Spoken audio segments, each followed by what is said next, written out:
The fiery red flower shines like shimmering agate. In his final days, he said to his people, "This is a flower that blooms even when engulfed in flames. Let it be known that until the day that the fires turn me to ash, the glowing embers of this flower will shine brightly through the smoke." The people followed the flower's flickering light to the edge of the Mare Jivari. But when they arrived, they only found flowers. The Lavawalker was nowhere to be seen.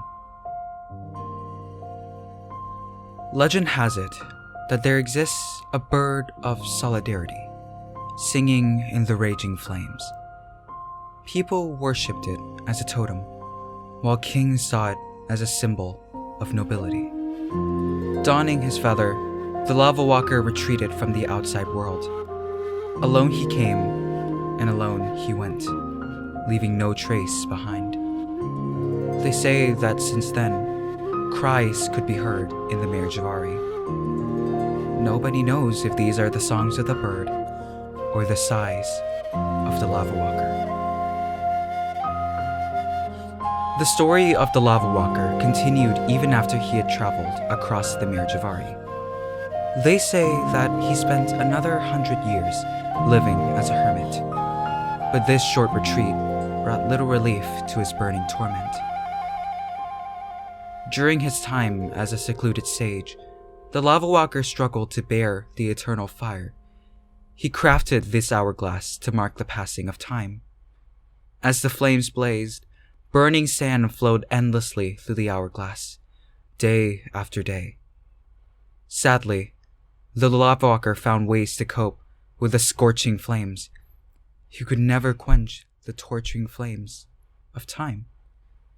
The anguish of being left alone, without the disciples and family he cherished so dearly, burned away at his soul, his agony unmatched, even by the fire eating away his flesh. In his time, the Lavawalker would often toy with a goblet, which remained intact even in the blazing heat. Legend has it that the Lavawalker would drink lava from this goblet as if it were no more than a fine glass of wine. But while the fine wine evaporates in high heat, the wisdom of the sage could withstand a trial by fire. To the Lavawalker, this fine wine was merely a catalyst in the process of sparking ingenuity. Aided by alcohol, even the slightest spark of thought would combust into a brilliant idea. The goblet was a silent witness to the forging of wisdom amidst the flames, and just before he set off on his final journey, he filled the goblet not with wine, but with pride.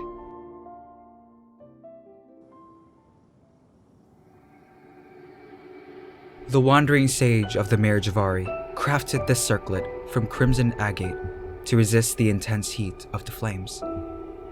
This circlet was built with wisdom and tenacity, sparking fear and jealousy among peers and seniors alike.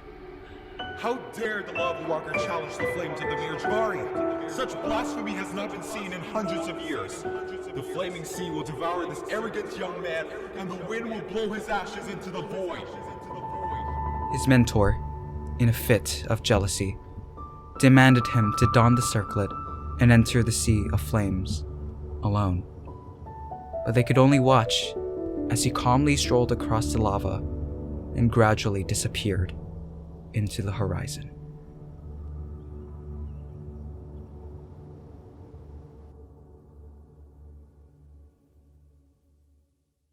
A crisis centuries ago dashed all hope the maiden had of seeing the future promised to her. Those dear to her, her past and her bright future, were all gone. From the ashes, the Crimson Witch of Flames was born, and she burned away her pain with fire. Yet, this flower stayed resilient, soft and moist, even after she ran her fingers through its petals. Perhaps painful and beautiful memories were two sides of the same coin. Scorched earth followed in her wake, for she chose a path of hellfire. Though her fires only burned away monsters and demons, people still cowered behind closed windows and tried to drive her away whenever she drew near. But none of that mattered to her.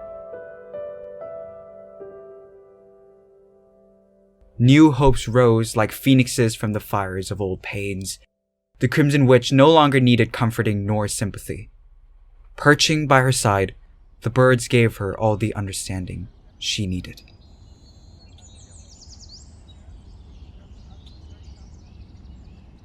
The Crimson Witch always held a special hydro timepiece given to her before calamity struck.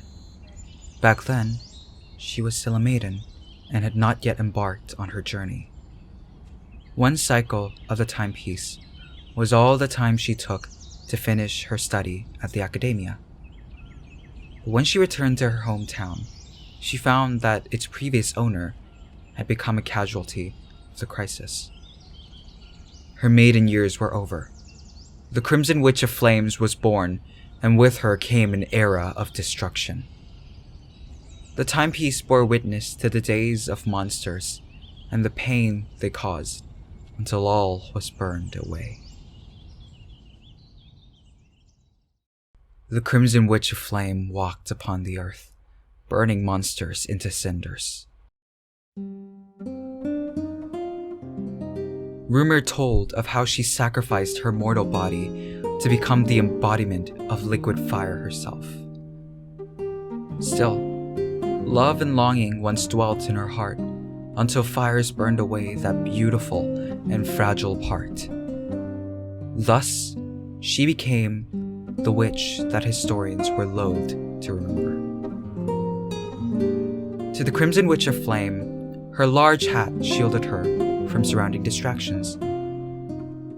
In combat, she paid no attention to the monsters disintegrating in her flames, nor did she bother to look at her ravaged face in the water's reflection. And so, the Crimson Witch continued to burn, blind to the extent of her devastation.